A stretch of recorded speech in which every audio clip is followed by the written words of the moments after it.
Donc, on va avoir ici 3 projets présentés. D'abord, on va avoir écouté l'expérience de notre voix, un projet de recherche intersectoriel et inclusif sur l'entente de voix avec Philippe Aubert-Gauthier de l'École des arts visuels et médiatiques de l'UQAM, Sofiane Audry, également de l'UQAM, mais en communication, et une invitée spéciale, Sandrine Rousseau, comment on va te qualifier? Est-ce que tu représentes un groupe ou tu te représentes toi-même comme participante? Je suis participante et co-chercheur dans le projet et je dispose de mon savoir d'expérience. Parfait. Donc, on continue. La deuxième équipe, dont le projet s'appelle « Co-création durable des structures d'oxyde de graphène réactives dans une approche transdisciplinaire des sciences et des matériaux et du design » avec Martha Cerruti, oui, et Alice Jarry de Concordia, mais Martha vient de l'Université McGill. En troisième place, on a un invité en ligne. Je ne sais pas si on peut voir Martin. Donc, le projet, c'est l'impression 3D et de biomatériaux innovants comme nouvelle forme d'art écologique, la co-création d'une œuvre de nouvelles formes de matérialité à base de résidus industriels forestiers, avec Martin Beauregard de l'UQAT en Abitibi-Témiscamingue. Tu es là, Martin? Oui? Oui, bonjour. Oui. N'hésite pas à nous faire signe de ta voix, parce que tu pourrais disparaître temporairement de l'écran. Donc, on Parfait, veut pas ça marche. Donc, tout de suite, je vais lancer la balle au premier groupe et je vous laisse une dizaine de minutes. Je vais vous avertir à 2 minutes de la fin. Super, merci beaucoup, Jean. Donc, moi aussi, je mets mon timer en plus. Merci d'être là. Bonjour tout le monde, ça fait vraiment plaisir.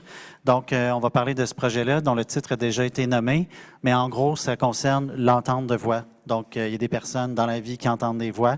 Donc, c'est un projet intersectoriel qui regroupait plusieurs personnes. Je ne nommerai pas tout le monde, parce qu'il y a vraiment beaucoup de monde. Des gens qui viennent du génie, de la création, mais aussi de la psychiatrie, de la neuroimagerie et aussi du jeu, par exemple, au théâtre. Donc, on va essayer de démystifier tout ça. Donc, aujourd'hui, je vais vous faire une très courte introduction du projet au niveau de l'historique en soi, suivi de, je passe la parole à Sandrine qui va nous parler de l'entente de voix et du projet. Après, je vais faire très rapidement objectifs, méthodes et résultats partiels, suivi d'une discussion en live avec Sofiane sur nos perspectives futures pour des simulateurs qu'on pourrait dire génératifs. Donc, l'historique, il faut savoir que c'est un projet qui a été initié par Dr. Kevin Zemmour, donc en psychiatrie, qui a pris contact avec Sandrine Rousseau. Ça remonte à 2019, notre début de projet pilote qui a été ralenti par la pandémie, mais ça a commencé comme ça. L'entente de voix, c'est une hallucination auditive, mais c'est pas la bonne expression en passant à utiliser, je le dis pour qu'on se comprenne. Mais il y a pas de savoir expérientiel du côté des personnes qui fournissent les soins. Donc, c'était ça le projet. La première motivation, donc, c'était de développer un simulateur d'entente de voix. Le but, c'est pour favoriser l'empathie, pour que les futurs psychiatres ou les futures personnes en travail social puissent avoir une expérience elles-mêmes d'entente de voix pour qu'il y ait une meilleure alliance thérapeutique quand ils vont fournir les soins. Donc, c'est un projet pilote qui a été financé d'abord par l'Université de Sherbrooke, ensuite en version Audace jusqu'à aujourd'hui. Et la première question, c'est, mais qu'est-ce que l'entente de voix, Sandrine? Donc, l'entente de voix, en fait, c'est ça. Oui. Next. Yes. Donc, vous voyez à l'écran le docteur Marius Rom, qui est psychiatre aux Pays-Bas, et Patty Haag, qui était une de ses patientes. Puis Patty Haag vivait avec l'entente de voix, donc elle avait beaucoup, l'ancien mot c'est hallucination auditive. Maintenant, on dit que c'est un phénomène qui est humain, donc c'est une expérience en soi. Ça ne veut pas dire qu'on est en psychiatrie nécessairement, ça ne veut pas dire qu'on est en psychose, etc., etc. Donc, Mme Haag avait vraiment la difficulté au niveau de sa santé psychique et elle entendait des voix, il essayait de l'aider, mais il n'y arrivait pas, il ne faisait pas de différence. Fait qu'il s'est dit, je vais écouter qu'est-ce que ces voix lui disent. Donc, il a commencé à s'intéresser au dialogue des voix, pour se rendre compte que oui, ça lui faisait du bien parce qu'elle avait un espace de parole, mais que ça ne changeait pas nécessairement son pouvoir d'agir, d'être maître d'elle-même et de tout. Donc, ils ont fait une émission télévisée où il y a eu 700 appels. Ils demandaient aux gens si vous entendez des voix, appelez. Donc, il y a 400 personnes de ces 700 appels-là qui vraiment entendaient des voix. Parce qu'il peut y avoir un discours intérieur qui est négatif, mais ce n'est pas l'entente de voix. L'entente de voix n'est pas liée à la conscience ou ces choses-là. Puis, ça peut vraiment être un phénomène qui est vécu selon différents moments de vie. Donc, il y a 400 personnes qui ont dit entendre des voix. Puis, sur ces 400 personnes-là, il y en avait 150 qui vivaient avec le phénomène au quotidien sans y voir quelque chose de difficile ou quelque chose de négatif. Donc, il y a eu un premier volume qui s'appelle « Accepting Voices » qui était en 2012, qui faisait état des gens qui témoignaient de leur expérience d'entente de voix et du grand mouvement là, qui a passé en Europe ou l'Angleterre, etc., où tout s'est développé très vite. Moi, j'étais la chargée de projet du réseau des entendeurs de voix québécois. Puis en 2013, il y avait 13 groupes à l'intérieur de la province de Québec, tandis qu'on est rendu à plus de 35 au diapo. Donc, ça peut être vraiment des contextes de vie avant de s'endormir. Il y a des gens qui vont entendre des voix ou en se réveillant. Quelqu'un qui vit un deuil, hein, souvent un couple là, qui est ensemble depuis 25, 30, 40 années, il y en a un qui décède, puis la dame a dit « Mais je l'entends, mon mari, il me parle à tous les soirs. » Donc là, le deuil peut faire ça. Les marins, ça arrivait souvent, les marins, du fait de l'isolement, de la solitude intense. Qu'est-ce qu'il y a aussi? Des expériences d'hypnose. Ceux qui sont victimes de torture, souvent, ça arrivait dans ces situations-là, quand on est privé de sommeil, etc. Donc, il y a ces nuances-là. Vivre avec des voix, c'est quoi vivre avec des voix? Bien, tu as des messages, des voix qui sont positives, tu as des voix qui sont négatives. OK? Donc, ça dépend beaucoup de la relation que tu as dans ta vie avec les gens. C'est vraiment un reflet un peu des relations interpersonnelles de la personne. Donc, si je me sens inférieure aux gens avec qui je côtoie dans ma vie, je vais souvent me sentir inférieure à mes voix. Puis, il faut, au contraire, dire aux voix que ce n'est pas eux qui décident, etc., etc. Il y a des émotions, il y a vraiment des trucs qui sont subjectifs à la personne. Donc là, nous, on s'adressait aux travailleurs sociaux ou aux résidents, les psychiatres en résidence, pour qu'on crée un prototype qui développe leur empathie face aux personnes qui vivent des voix, donc qu'ils vivent d'eux-mêmes l'entente de voix, pour pouvoir après dire « Oh, OK, c'est comme ça. » Tu sais, quand la personne, elle est comme pas concentrée ou tout ça, elle n'a pas de disponibilité parce qu'elle a trop de voix, donc trop de choses qui se passent tout en même temps. Puis en plus, c'est ça, c'est pas parce qu'on en parle. Tu sais, avant, c'était si je parle de ça, je vais être hospitalisée. Alors que maintenant, on peut en parler puis trouver des stratégies dans des groupes d'entendeurs de voix, comme faire de la distraction ou des stratégies d'impact ou tout ça, qui fait qu'on arrive à bien vivre. Tu sais, comme moi, je suis un entendeur de voix, puis j'arrive à bien vivre, puis au quotidien, ça se passe bien, là. Puis, il y a les groupes d'entendeurs de voix qui sont nés au Québec en 2006-2008. Puis, c'est vraiment un accueil sans jugement, respecter les croyances, donner un sens à la... Il y en a qui disent qu'ils ont des dons, il y en a d'autres qui disent que c'est les extraterrestres. Peu importe. L'important, c'est que retrouver le mieux-être sur sa vie. Bien, merci beaucoup, Sandrine. Donc, pour nous, c'était vraiment important, justement, dans ce projet-là, d'avoir une équipe multidisciplinaire. Puis, je tiens à souligner puis à remercier Sandrine spécialement de la QRP. On a oublié notre petit 5 minutes d'introduction, mais c'est pas grave. Sandrine de la QRP, c'est le partenaire externe du projet et c'est aussi tout le savoir expérientiel qu'on va chercher. Donc là, je vous fais la version académique en 300 km/h. Notre objectif, c'est de faire un simulateur 3D de voix en binaural, parce qu'une chose qui est particulière, c'est que les voix, c'est pas nécessairement dans la tête. Ça peut être externalisé. Moi, mon expertise, c'était l'audio 3D. C'est pour ça que le docteur Zemmour m'avait contacté à l'origine. Et notre question de recherche, c'est est-ce qu'on est capable de recréer l'effet d'entente de voix? Est-ce qu'on est capable de partager l'expérience? Et la nuance, c'est pas de créer des témoignages. C'est vraiment qu'on veut simuler ce qui est entendu. Donc, c'est une approche itérative. non structuré, des rencontres avec beaucoup de monde, 4 entendeurs de voix ou 5 selon les périodes de l'année, qui expliquent ce qu'ils vivent. Il y a des gens qui sont acteurs ou actrices qui prennent des notes, qui essayent live de rejouer ce qu'ils entendent, mélanger avec des gens comme moi, que la job après, ça va être de faire ça en audio 3D, puis après ça, mélanger aussi avec des gens en psychiatrie. Donc, grosso modo, on a pris le binaural parce que ça nous permet de faire l'audio 3D. Je vais vous le faire en mode accéléré, mais en gros, le simulateur, on l'écoute sur casque d'écoute après.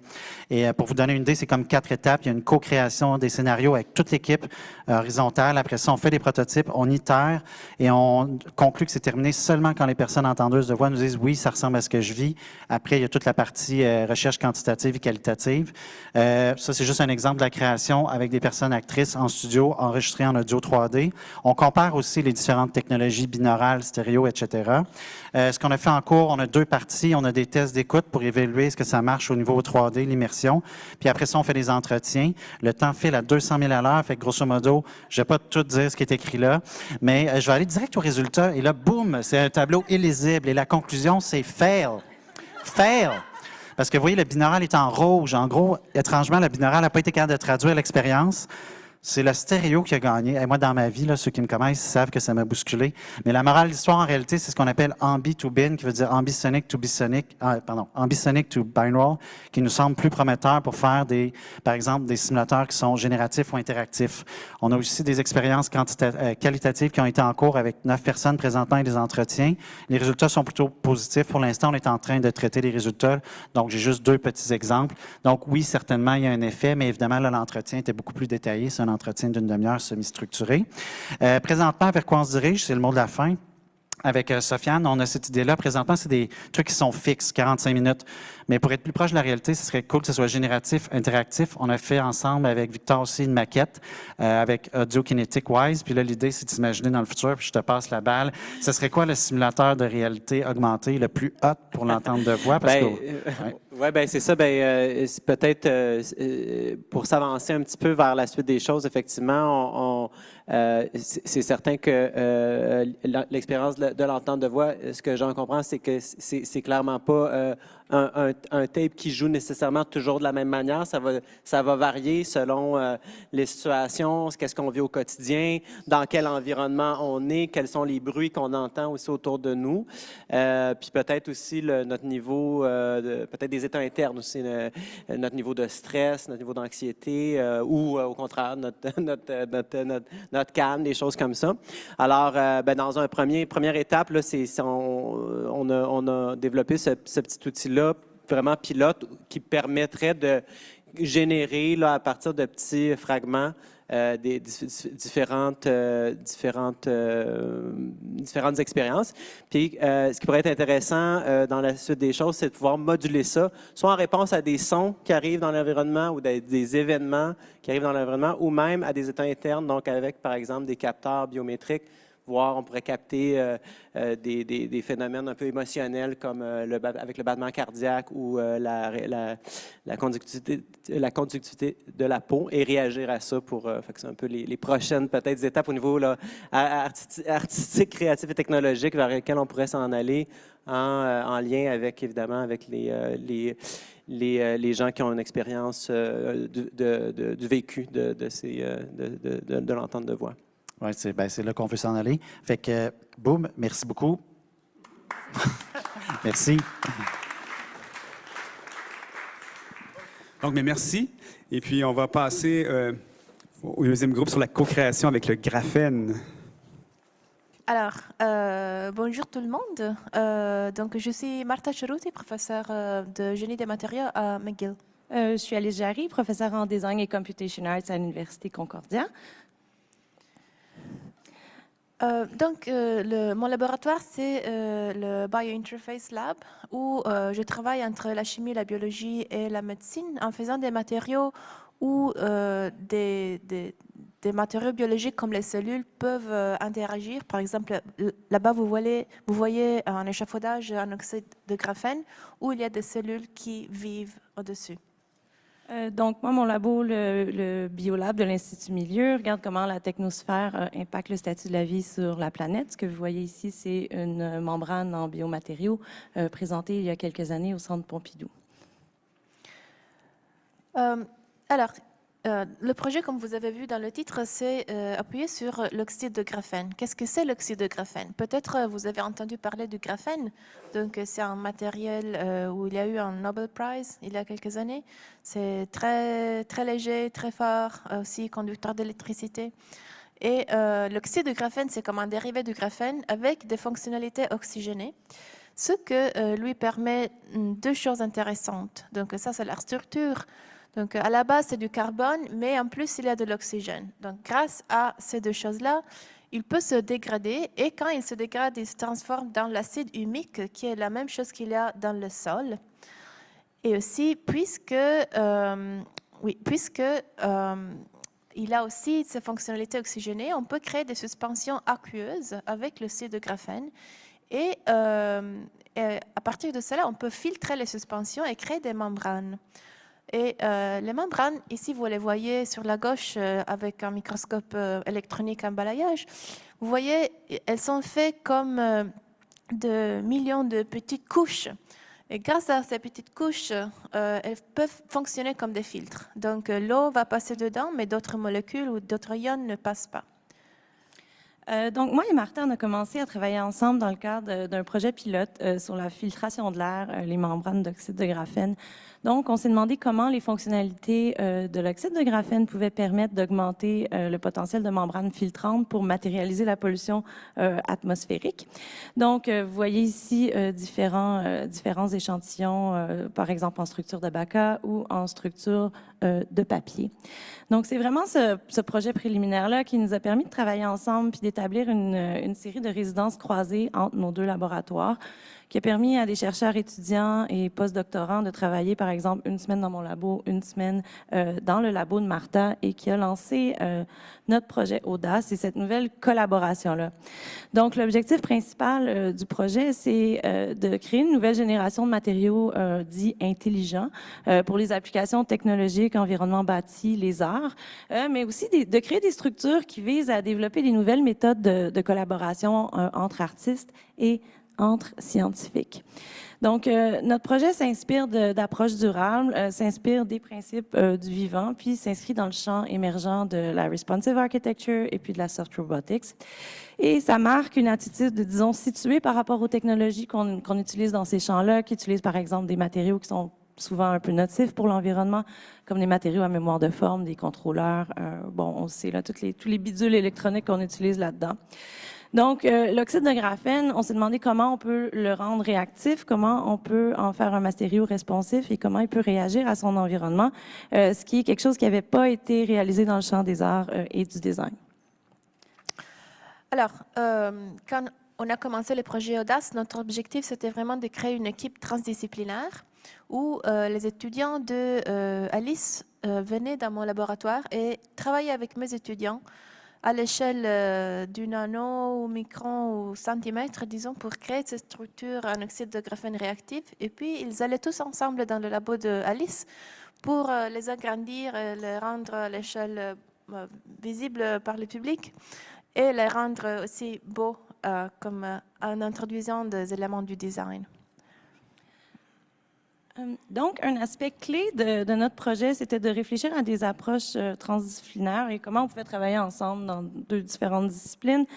Un des résultats du projet qu'on avait envisagé, c'est la création d'un vidéo-documentaire. Donc, on a créé une vidéo de 20 minutes. On a aussi fait une exposition dont on vous parlera tantôt, mais le vidéo a été réalisé sur 2 ans. On a eu un filmmaker qui nous a suivis pendant 2 ans dans les 2 labos, qui s'est inspiré d'une approche de cinéma direct pour réfléchir avec nous au processus. Donc, on vous en fait jouer un petit extrait. Because people will have heard of graphene, graphite, but the whole thing is on graphene oxide, which nobody has heard of, right? Yeah. What's interesting is we could have so simply like power supplies as an art object. But there's also the kind of the apparatus. Do we want something that spins? That could also be interesting to have a variety of different parameters as being. Am I losing the book? I'm sorry. Imagine a spider's net, something like that. We could get some of these, like 2 or 3 of these plants and then I can micropropagate them. This is for documentation purposes, for gallery. It should help, like it helped with my swimming goggle. Ah, okay, fantastic. And it's actually like just a shampoo. Go that way. I think they are interesting to show them, like in the exhibition, just to show them. Like. Yeah, exactly.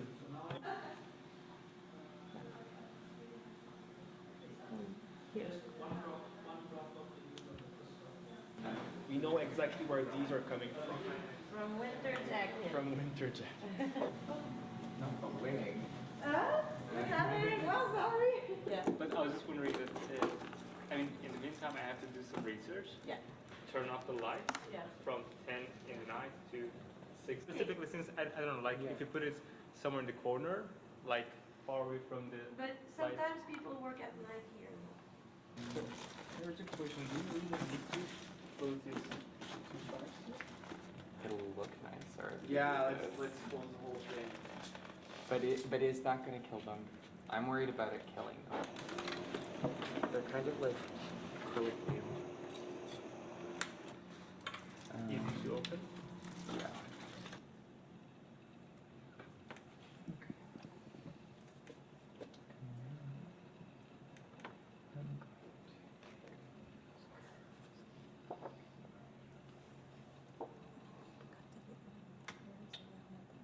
You can totally strain it and put it in different containers.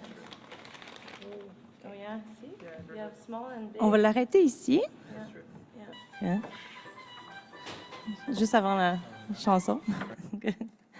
Donc, qu'est-ce que ce processus-là a donné? Bon, d'abord, le vidéo documentaire, ça a été quand même intéressant.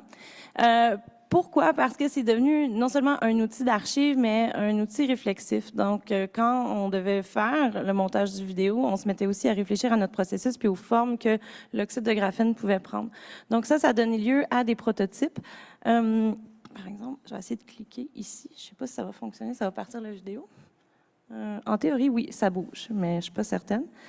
Donc, ça a donné lieu à des prototypes où l'oxyde de graphène a été formé en s'inspirant des processus liés au kirigami, à l'origami, et qui réagit à la chaleur, à l'humidité, à la convection. Donc, c'est un matériel qui bouge, qu'on a co-développé ensemble.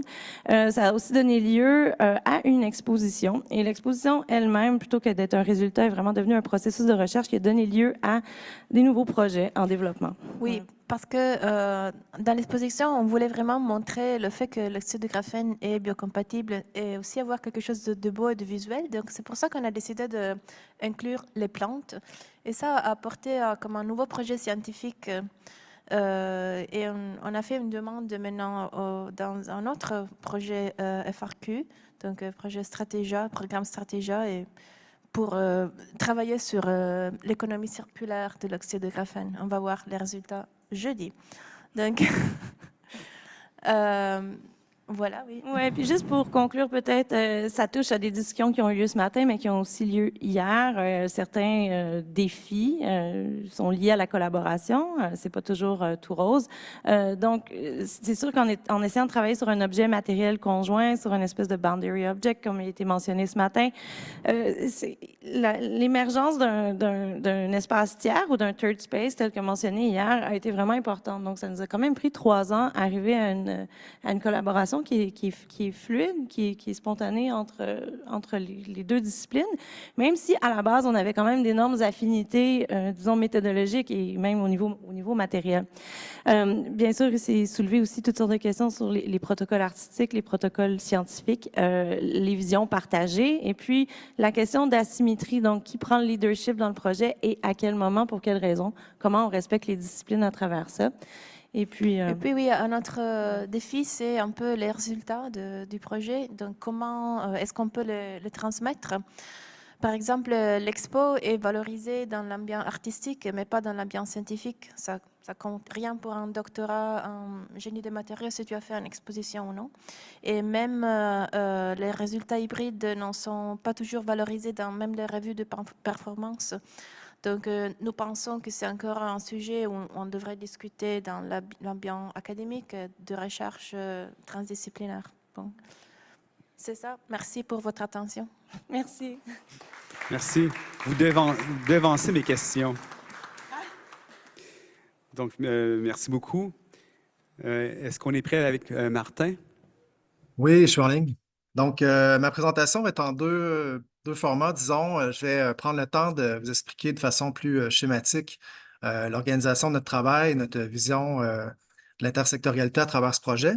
Et j'ai pris également le temps de faire un court film qui synthétise en fait en 5 minutes différentes étapes du projet de fabrication de nos matériaux, mais à la fois cette relation-là qu'on cherche à établir par rapport à un territoire ou un milieu. Donc, dans le cadre du projet, à la base, on avait une problématique commune qui était celle des résidus industriels forestiers qui sont produits par millions au Québec et ailleurs dans le monde et qui vont s'accumuler et produire des effets de gaz à effet de serre.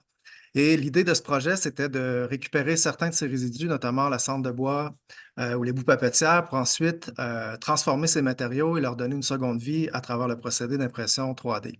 Donc, notre approche est insectorielle, c'est-à-dire on a mélangé à la fois les arts, le génie des matériaux et sciences naturelles. Donc, avec mes collègues en génie des matériaux et en génie mécanique, on a établi un objectif commun qui était de redéfinir en fait des procédés, des modes de fabrication d'objets, à la fois en art, en design et en ingénierie, et également d'interroger des conceptions et différentes formes esthétiques qui seraient en lien à travers la gestion, la production et le recyclage des matières résiduelles. Donc, pour ce faire, on a établi en fait un protocole de recherche qui était intersectoriel, mais dans lequel on a introduit des éléments à la fois de la recherche-création et de la recherche expérimentale. Et on s'est donné, disons, 3 axes de recherche au cours de notre travail qui étaient interreliés. Donc, je ne repasserai pas toutes les étapes aujourd'hui, mais il y avait des étapes qui ressemblaient plus à du R&D dans lesquelles on avait des phases de veille ou de prototypage afin de déterminer, de définir ces matériaux et puis d'aller vers des livrables qui étaient du côté de l'ingénierie, plutôt la publication et des arts, création d'œuvres et d'exposition. Donc, parmi ces axes, le premier, c'était art et humanité, dans lequel on introduit tout ce qui était en lien avec les pratiques in situ ou l'ENDART, art environnemental. Et on voulait, pour ma partie, en tout cas, intégrer à travers la production de l'objet un rapport aussi à la nature, mais aux sites dans lesquels sont produits ces résidus. Donc, il y avait à la fois de la cueillette de données, mais de la cueillette de matériaux qui est introduit dans le protocole artistique. Et il y avait aussi la volonté de restituer à partir de ce contexte, de présenter une œuvre dans son contexte initial qui est en lien aussi avec cet environnement naturel. Donc, il y avait d'autres éléments aussi liés à l'esthétique care ou de la réparation, c'est-à-dire de voir développer des œuvres aussi qui sont biodégradables, mais qui vont participer à travers certains nutriments, en fait, qui vont être par la suite produits à travers la décomposition des œuvres à l'environnement et participer d'une sorte de revitalisation aussi des sites industriels. Donc, dans le cadre des procédés à utiliser, on a utilisé l'impression 3D et dans le cadre, il y avait différentes étapes aussi qui se passaient plutôt en génie des matériaux, qui consistaient à fabriquer, transformer la matière, mais aussi la caractériser. Donc là, ils vont produire différents tests pour pouvoir déterminer les propriétés physiques, mécaniques, chimiques. Et il va falloir optimiser aussi les matériaux. C'est une phase qui se passait disons, pas en parallèle, mais qui étaient travaillés en même temps. Parfois, c'était le mélange qu'il fallait changer. Parfois, c'était plutôt le procédé d'impression et les paramètres. Donc, ce qui nous a permis de, à la fois développer des matériaux qui étaient imprimables en 3D à travers l'extraction d'argile ou l'extraction de biopolymères. Donc, environnement et société, c'est un axe qu'on travaille en commun aussi pour pouvoir focusser davantage sur la mobilisation des connaissances et aussi de travailler de pair avec l'industrie. Donc, moi, c'est important dans le cadre de mon travail aussi d'avoir en fait des images qui étaient en provenance et qui montraient le processus de fabrication des matières résiduelles et de trouver à travers une sorte de cheminement ou d'enchaînement assez linéaire créer une sorte d'histoire à travers laquelle l'objet finalement pourrait rendre compte aussi dans sa conception finale. Donc, il y a différents matériaux qu'on a développés. Je ne vais pas tous vous les présenter aujourd'hui, mais principalement, on a intégré de la cendre de bois, de la sciure. On a utilisé aussi des matériaux transformés comme la nanocellulose, qui vont donner des teintes plus claires comme ceux-là ici. Et de là, on a créé à travers l'environnement dans la région de l'Abitibi-Témiscamingue, dans lequel le projet a été travaillé, qui est une région ressource aussi forestière importante au Québec, qui est confrontée aussi à ces genres de problématiques, des installations in situ à travers l'environnement. On remercie tous nos partenaires et je vais maintenant vous présenter un court extrait de 5 minutes qui reprend certaines des étapes de notre projet.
Martin, est-ce que tu es encore avec nous? Non, je pense qu'on va devoir faire un petit redémarrage, non? Donc, je ne sais pas, est-ce que vous avez besoin de redémarrer ou... Non, c'est de son côté. Sur son côté? Est-ce que quelqu'un peut le contacter? Je ne sais pas. Allô, ben, je profiterai de cette pause pour relayer une question du chat, si ça vous va.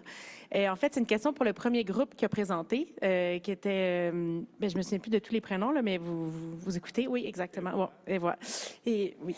Donc, on a quelqu'un, on a Naila Kuhlman ici qui partage le fait que, bon, ces projets de recherche-création sont, on trouve ça très stimulant, puis ça ressemblait à ce que cette personne-là faisait comme projet de recherche-création, mais sur transmettre les expériences incarnées de la maladie de Parkinson.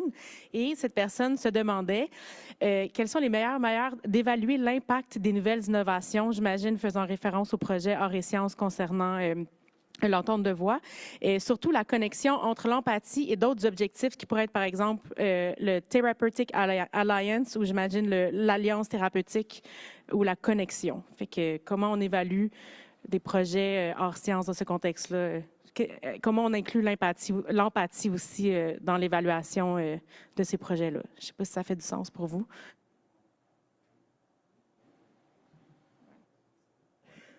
Oui, complètement. Merci beaucoup pour la question. Je peux y aller, Jean, ça va? Oui, OK.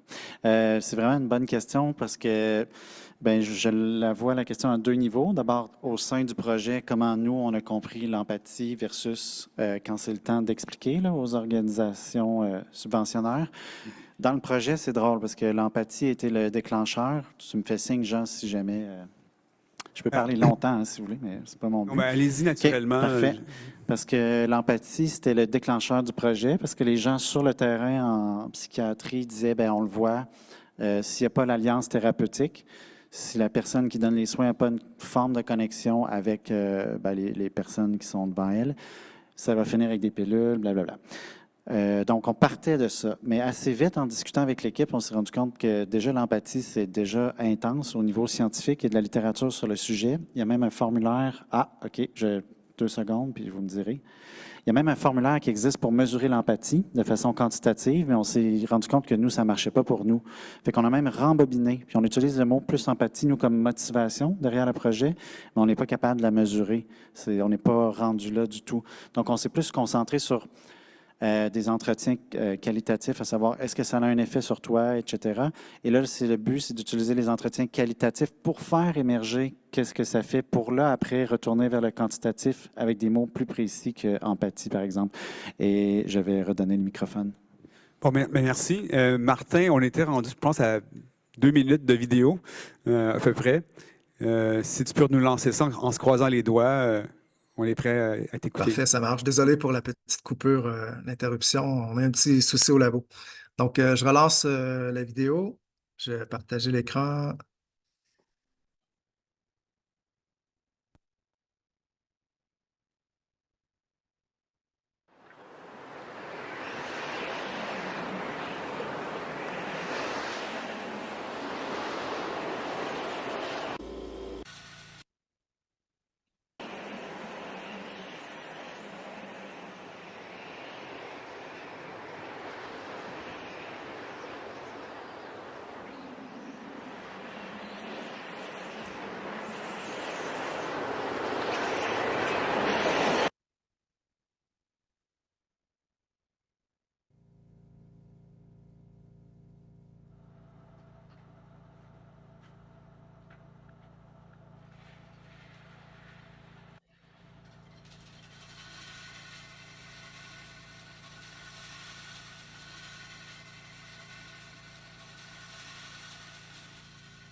Oui, allô?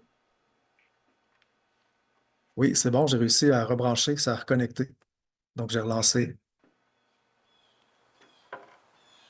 OK, parfait, merci.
Donc, voilà, on peut maintenant poursuivre la discussion. Merci, merci. On peut applaudir. On applaudit Martin et tout l'Internet en même temps. Donc, je vais relancer la conversation, mais avec des nouvelles questions. Donc, une des questions on a commencé à le voir, mais un des enjeux principaux, pour moi, c'est comment on crée un objet de recherche intersectoriel. Est-ce qu'on le déplace d'un secteur à l'autre? Est-ce qu'il apparaît d'abord dans des secteurs qui sont déjà engagés? Est-ce qu'il émerge, l'objet de recherche, est-ce qu'il émerge accidentellement en cours de route ou après avoir rencontré une impasse dans une autre forme de recherche? Certaines fois, résulte-t-il simplement de critères favorisés par une commande institutionnelle? Donc, je vous laisse choisir par quel angle vous voulez aborder la naissance d'un objet intersectoriel.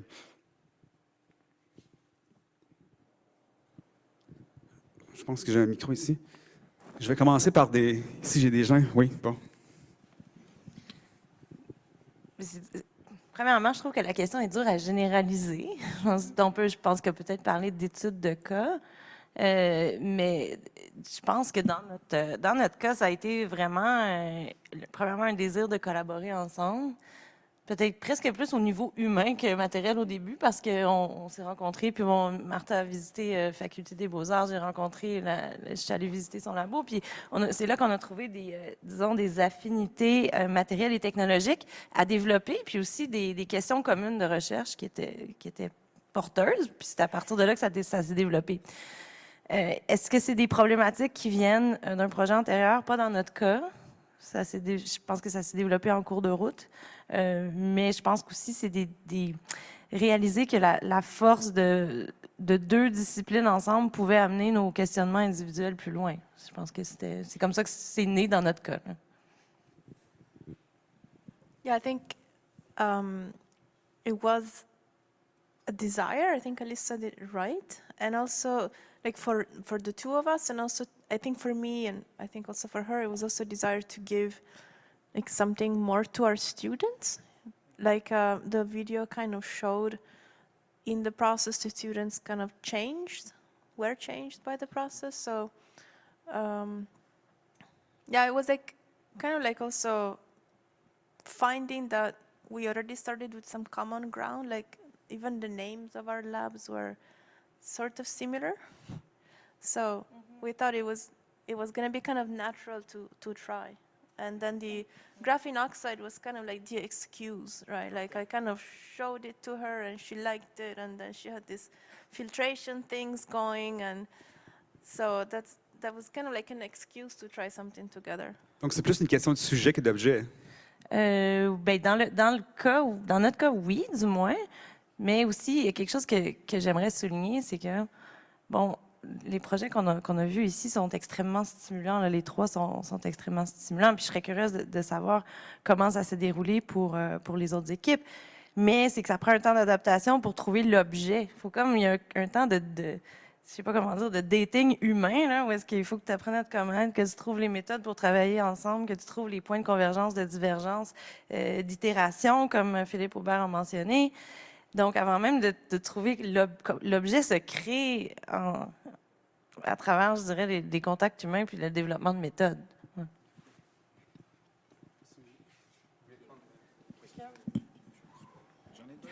Deux micros.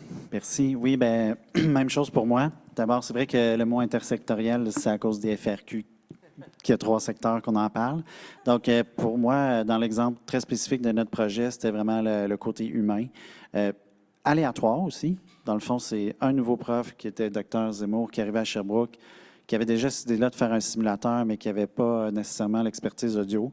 Il a cherché dans la base de données d'expertise de Sherbrooke. Il est tombé sur moi.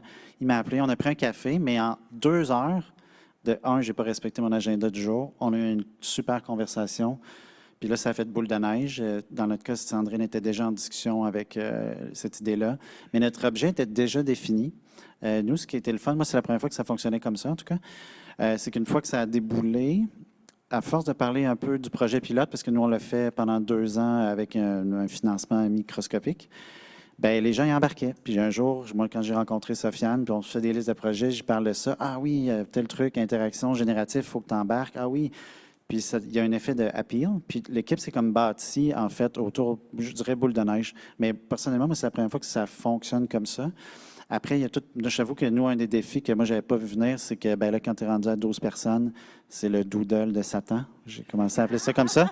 Puis quand les gens me disent c'est quoi le plus gros défi, ben moi, je n'ai pas peur de le dire maintenant, c'est avoir tout le monde en même temps et avoir une certaine disponibilité. Moi, d'ailleurs, pour ces raisons-là, j'ai commencé à faire le ménage de mon agenda puis à diminuer parce que je me suis rendu compte que c'est juste plus possible. Donc, moi, je trouve que maintenant, l'embûche, c'est même plus un truc de vocabulaire, c'est d'être disponible avec les bonnes personnes, le bon moment et le temps de qualité, finalement. Vas-y. Ce que je trouve intéressant que tu as dit, Philippe Aubert, c'est la question, premièrement, aussi le côté humain, là, comme on a dit. Trouver le temps, puis trouver le mode organisationnel. Mais, par exemple, nous, le vidéo qu'on a fait, c'est 2 ans, il y a un cinéaste qui nous a suivis. Donc, à toutes les semaines, on avait quelqu'un dans le labo, un labo ou un autre. À un moment donné, les étudiants ils se sauvaient. J'étais plus capable. mais bon, ça s'est bien passé. Mais on a décidé d'utiliser une approche de cinéma direct où on n'avait aucune intervention à faire dans le film, puis où le cinéaste non plus. Donc, à la fin, il y a eu un choix au montage, bien sûr, mais c'était quand même intéressant parce qu'on a montré le vidéo dans sa longue version dans une conférence. Puis le but, c'était de montrer les méthodes. Puis on s'est fait dire, votre vidéo est ben trop romantique. Puis on était comme, ben là, qu'est-ce que tu veux dire, romantique? Non, mais parce qu'il n'y avait pas eu de problème dans le projet. On était comme, ben on ne peut pas en inventer. Là. Donc, c'est intéressant de voir que quand des équipes qui ont des affinités ou qui développent des bonnes bases, et des fois, bon, l'intersectorialité peut se passer de manière smooth. Ouais. Sofiane, tu voulais ajouter quelque chose? Peut-être une autre chose aussi sur une autre chose que j'aimerais ajouter. Tu sais, toute cette question-là de l'intersectoriel, c'est comme...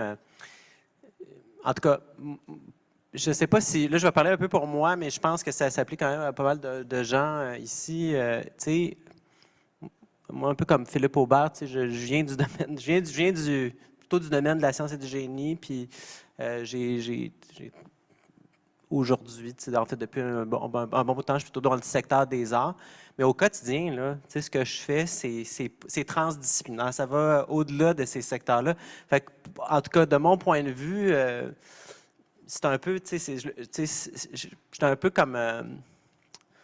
je vois pas, moi, dans ma pratique quotidienne, la raison d'être de ces distinctions-là, parce que la façon, quand je fais de la création, quand je fais de la recherche, au quotidien, si vous voyez ce que je fais, ben je code des algorithmes, puis je le fais à l'intérieur d'un cadre de méthode, d'un domaine qui est comme entre tout ça, mais tu sais, il y a une période de mon parcours où est-ce que je savais plus si j'étais plus informaticien ou artiste ou ci ou ça. Aujourd'hui, tu sais, c'est comme tout intégré. Fait que cette question-là des secteurs, elle me paraît, c'est clair qu'elle est comme, puis j'ai l'impression que pour beaucoup de gens parmi nous, ici, on la comprend bien, on l'a bien intégré, le fait que c'est quelque chose qui est complètement artificiel, puis que, donc la tendance naturelle, c'est d'aller vers l'intersectoriel pour moi plus que, en tout cas.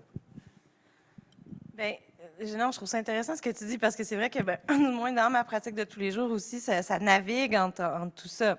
Après, ce que je trouve fascinant, puis aussi à la fois une torture, c'est que l'intersectorialité, tu la penses dans ta demande de bourse. Là, dans la vie réelle, tu penses pas à ça, dans le sens que... Puis après, c'est vers la fin, tu as l'entonnoir inverse où tu dois penser à la diffusion des résultats puis à l'utilité des résultats que tu avais anticipés avant puis qu'est-ce que tu as fait avec ça. Tu sais, nous, par exemple, dans notre projet, on avait au départ l'intention d'utiliser, par exemple, des ions, que ce soit réactifs au pH, d'aller beaucoup plus loin, justement, dans la chimie puis dans la question de la technique des matériaux. Puis avec le temps que ça nous a pris juste qu'ils réagissent à la chaleur et à l'humidité de ce matériel-là, qu'on n'a pas eu le temps d'aller là. Puis, c'est des questions qu'on s'est déjà posées, Martin et moi. Est-ce qu'à cette étape-là, c'est un résultat de recherche qui est utile aux deux disciplines? Je pense qu'à l'étape où on est, le matériel, la membrane qui bouge, qui réagit, nous, en design, ça constitue une innovation. Est-ce que c'en est une en science? À cette étape-là, ça va demander d'aller plus loin, là, je pense. Veux-tu ajouter quelque chose? Non, c'est OK. Peut-être Martin a quelque chose à ajouter, je ne sais pas.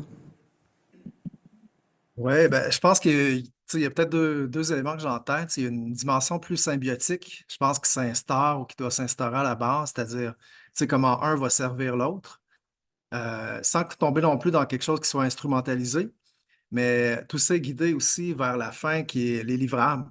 Donc, ça se passe aussi dans la direction des étudiants. Dans le cadre de notre projet, on a des étudiants qui étaient plutôt en génie, qui vont devoir écrire des articles scientifiques. On en avait d'autres qui étaient plutôt en design, qui vont devoir produire des objets ou des matériaux. Et on a eu des cas de figure aussi. On a des étudiants qui étaient en co-création, des doctorats sur mesure. Donc, il y avait un élément plus éco-design qui flirtait un peu avec les deux. Donc là aussi, à chaque fois, on est confronté, je pense, à la fin, à livrer nos résultats de recherche, à les faire valider dans des sphères qui sont encore en silo. Qui va peut-être un peu à l'opposé de la façon de travailler puis de cette sorte de synergie qui s'installe dans le cours du processus. Et c'est une sorte de dilemme parce que parfois, il y a des choses intéressantes humainement et aussi de façon plus collaborative qui se créent, mais de toujours avoir en arrière-plan cette idée-là, est-ce que ça va fitter avec justement les canaux de diffusion de la recherche à la fin? C'est une question quand même qui reste en tête parce qu'on a nos rapports à rendre à la fin de tout ça. Et puis, je dirais que la symbiose aussi, c'est quelque chose qui s'installait dans le fait que je trouve que ce qui est fabuleux avec les matériaux, c'est que ça reste un peu comme une sphère qui est au centre de tous les chercheurs, qui est malléable comme une plasticine. Et là, mon collègue va en faire quelque chose, il va la caractériser, il va transformer cette entité en ce qu'il a besoin pour améliorer les compétences, les performances de le matériau. Et de mon côté, je vais pouvoir utiliser cette boule-là pour faire des objets. Et au final, on va trouver chacun notre compte et on va arriver à nos résultats de recherche. Donc, je pense que c'est unique peut-être aussi à la matérialité de fonctionner comme ça, mais je trouvais que ça devient un objet central, assez malléable. Cet objet tiers, je pense que c'était une sorte de boule de plasticine, là, dans notre cas. Oui, je ne sais pas où l'objet frontière micro est rendu. Donc, je ne sais pas s'il y avait d'autres réactions ou si je passe à une autre question. Oui, une question de la... Oui, donc il y a une question pour Martin, en fait, sur le chat que tu as sûrement déjà vu, mais on la pose pour tous. Donc, on nous demande ici pour les nouveaux matériaux en impression 3D, où est-ce que vous en êtes plus précisément dans le processus? C'est-à-dire, est-ce que les prototypes sont fonctionnels? Est-ce que la technologie est disponible pour le public ou même certaines organisations? Donc, il y a de l'intérêt de ce côté-là.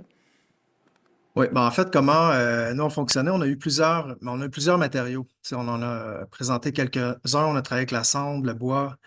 Chaque étudiant, on fait jusqu'à 500 tests de matériaux, donc on a vraiment réussi à les optimiser. Et on ne les a pas commercialisés. C'est quelque chose aussi qui se fait plutôt en ingénierie, de demander des brevets.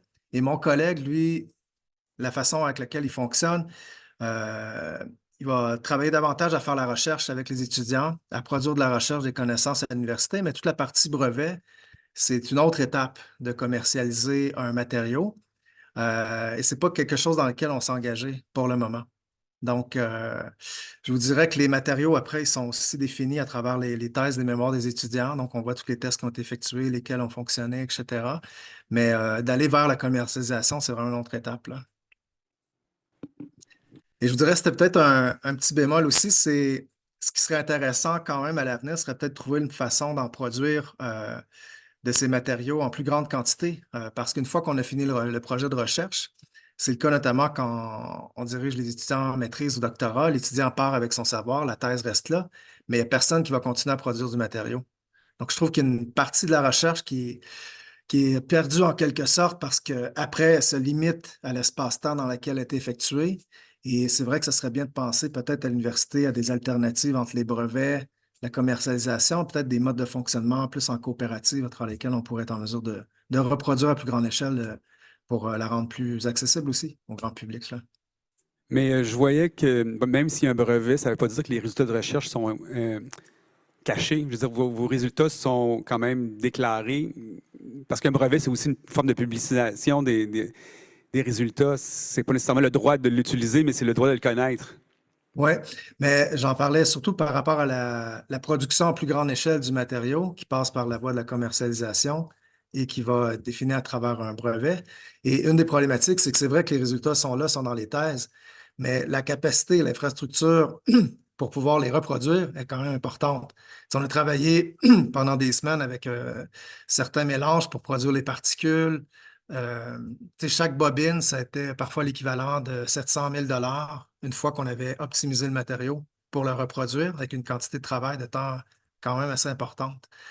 Il y a toute cette réflexion-là aussi à avoir qu'est-ce qu'on fait de la recherche après et quelle infrastructure va gérer ça, de quelle façon et tout ça. OK.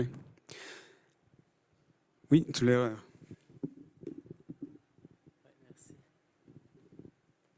Ben moi, j'aurais une question pour toi, Sandrine. Je me demandais, tu sais, on a parlé justement beaucoup d'intersectoriel, puis d'output de recherche, puis des contributions, tout ça. Puis je me demandais, comme pour toi, comme co-chercheuse du projet qui vient avec un savoir de vécu, comment ça s'est passé pour toi? Puis qu'est-ce que tu as retiré? Qu'est-ce que tu retires de tout ça?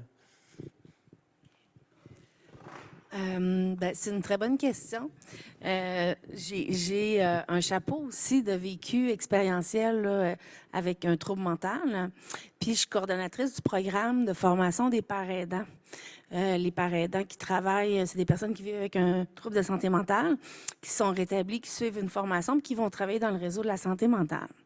Donc, de bouleverser un petit peu les paradigmes et tout ça, c'est quelque chose qui m'anime.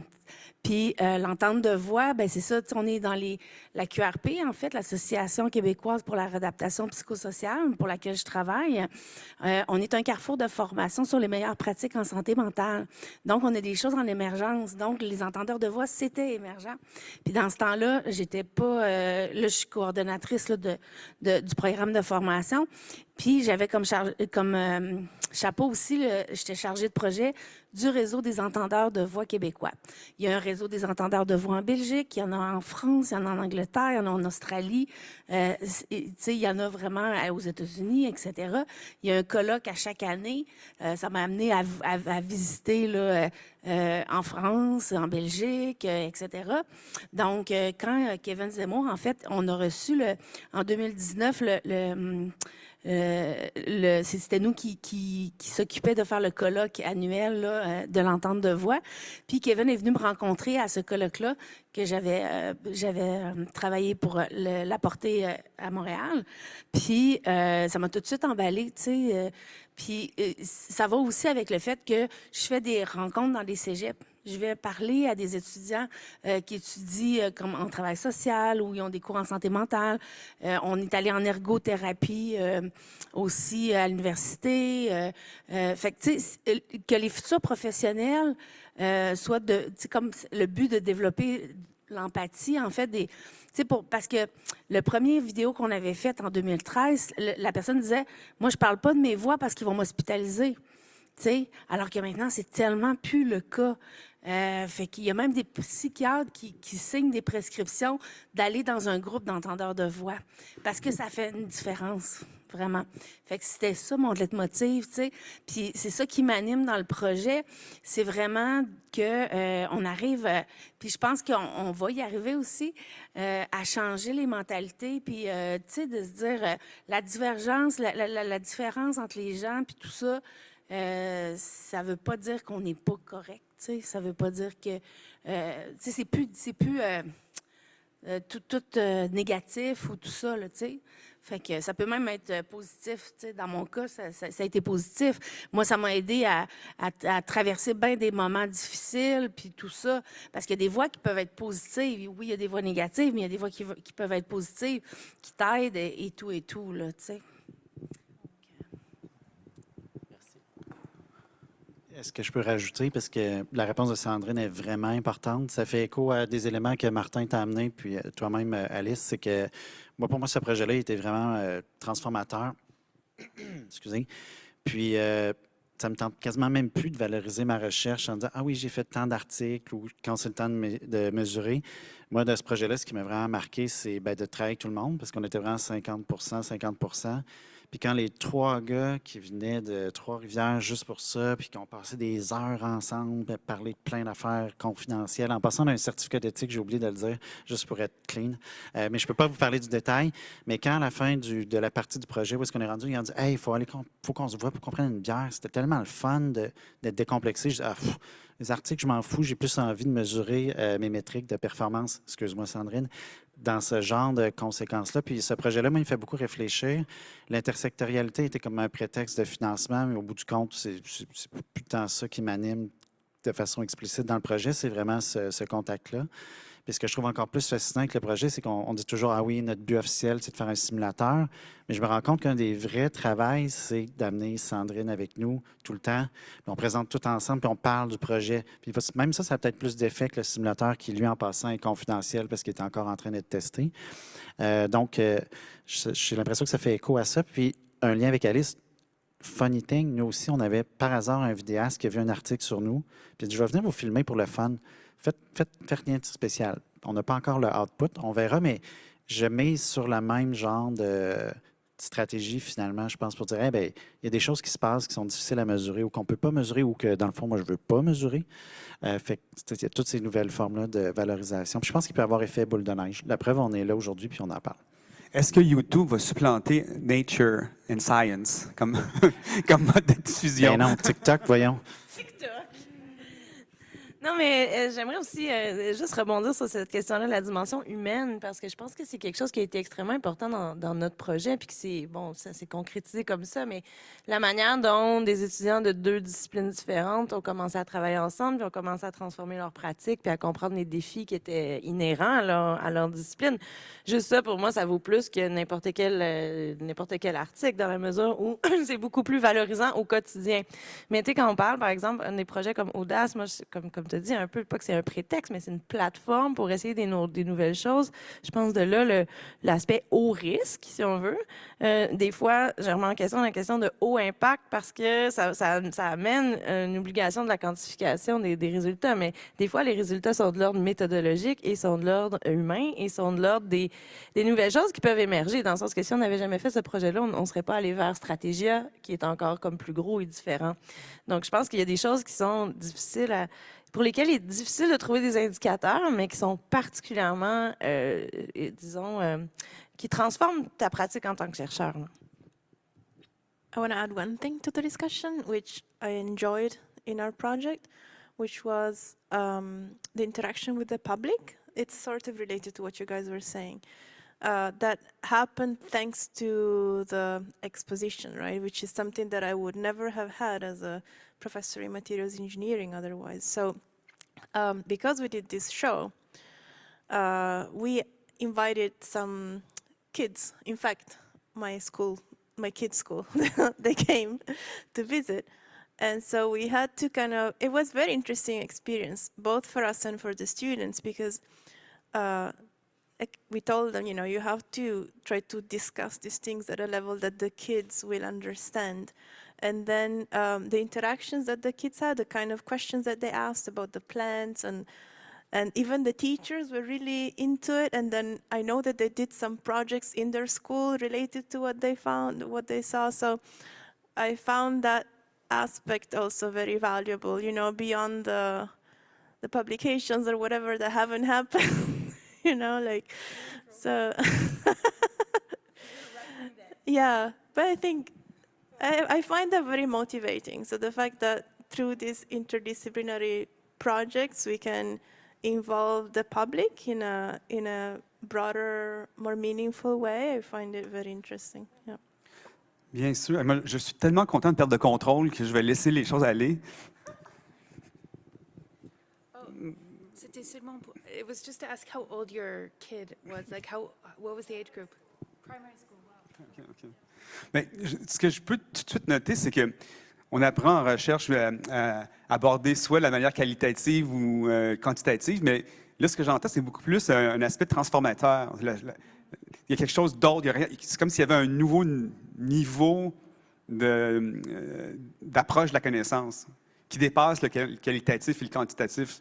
Je ne sais pas si c'est quelque chose que vous... Parce que je l'entends. Est-ce que vous voulez revenir là-dessus ou on l'a déjà clairement établi ou s'il y a des gens dans la salle qui voudraient rebondir là-dessus? Martin, je ne sais pas si tu as besoin de réagir. Je ne sais pas, à froid comme ça, je pensais, c'est sûr qu'on marche un peu dans des interstices. Ce qui est étonnant aussi, à un moment donné, je pense qu'on se sent à la fois dans le projet et à l'extérieur du projet. Moi, quand j'allais me balader dans le labo de mes collègues, je regardais les machines avec un intérêt plus esthétique. Ce qu'on essaie de faire à travers les plans aussi, quand je travaille avec un cinéaste, développer une sorte de sensibilité aussi par rapport à un procédé qui est très froid, en fait, qui est celui de la fabrication. Puis en même temps, je pense qu'il y a comme une sorte de lien aussi qu'on voit d'une discipline à l'autre. À travers tout le processus de transformation, on voit tous les acteurs. À la fin, on est allé se balader dans des sites où il venait juste d'avoir les feux de forêt dans le nord à la Sarre. Puis c'était drôle de voir, il y avait à la fois les gars de la compagnie qui étaient là pour récupérer le bois qui est encore récupérable. Et en même temps, il y avait les insectes qui étaient là aussi. Les petits tas de brindilles, c'était les insectes qui venaient manger le bois eux aussi. Et là, la compagnie voulait faire plus vite que les petites bestioles qui allaient tout dégrader. Donc, c'était drôle un peu, je trouve, dans l'intersectorialité, de se promener un peu entre tous ces espaces-là, humains et non humains aussi. Puis, une sorte d'errance peut-être un peu là-dedans, qui nous amène à jamais être vraiment collé dans un espace, peut-être cloisonné, mais plutôt un peu, souvent, peut-être plus spectateur aussi même qu'acteur, là, à travers le processus, là. Ça, je trouvais ça quand même particulier d'aller dans des lieux, des sites où je pouvais observer ce monde-là, mais d'un point de vue qui n'était pas finalement le leur, mais qui est encore esthétique ou artistique, là.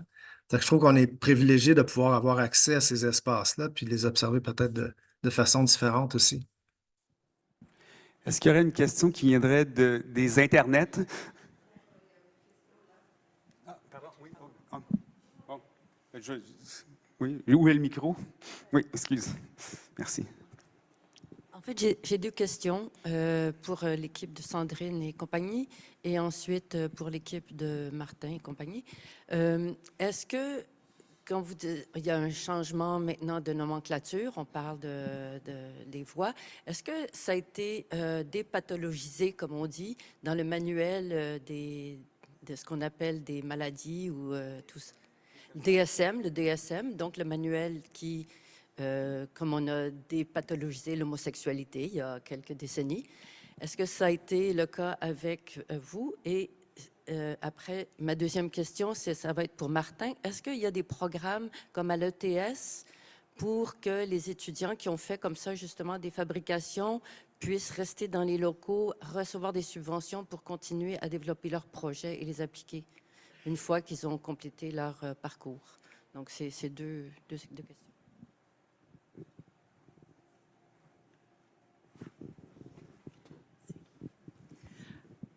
Bon, je ne suis pas psychiatre. Je n'ai pas lu vraiment le DSM, là, le 5e. Je pense qu'on n'est pas encore rendu à cette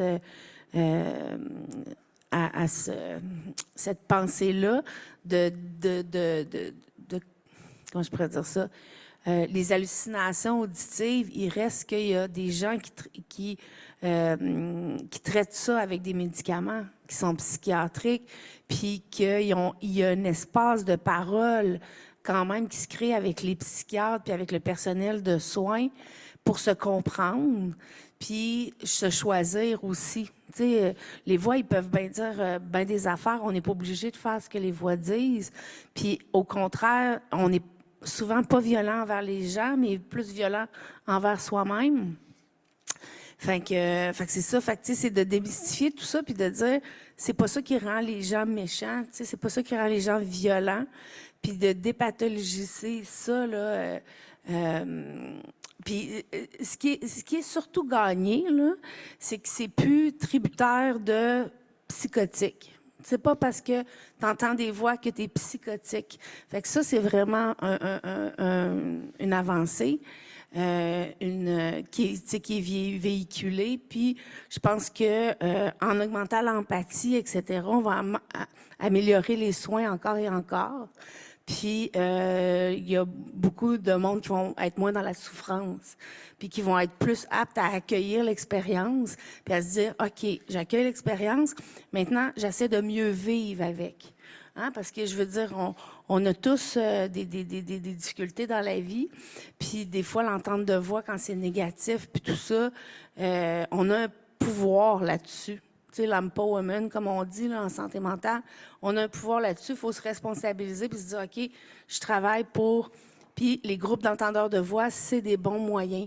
C'est vraiment des lieux où les gens sont accueillis sans jugement, où ils ont un endroit pour parler là, sans censure de ce qu'ils vivent.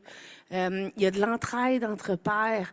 Tu sais, toi, je te trouve vraiment courageux d'avoir fait ça. Tu sais, puis il faut défier les voix pour réussir à reprendre sa propre vie puis son contrôle sur sa vie. Fait que toutes ces avancées-là, ça teinte la pratique de la psychiatrie, mais le DSM comme tel, je pense pas que ça ait été modifié, mais c'est un psychiatre qui est à l'initiative de ce projet-là interstructurel. Donc, il y croit, tu sais. Fait que je pense que c'est ça peut aller loin, là. Ouais.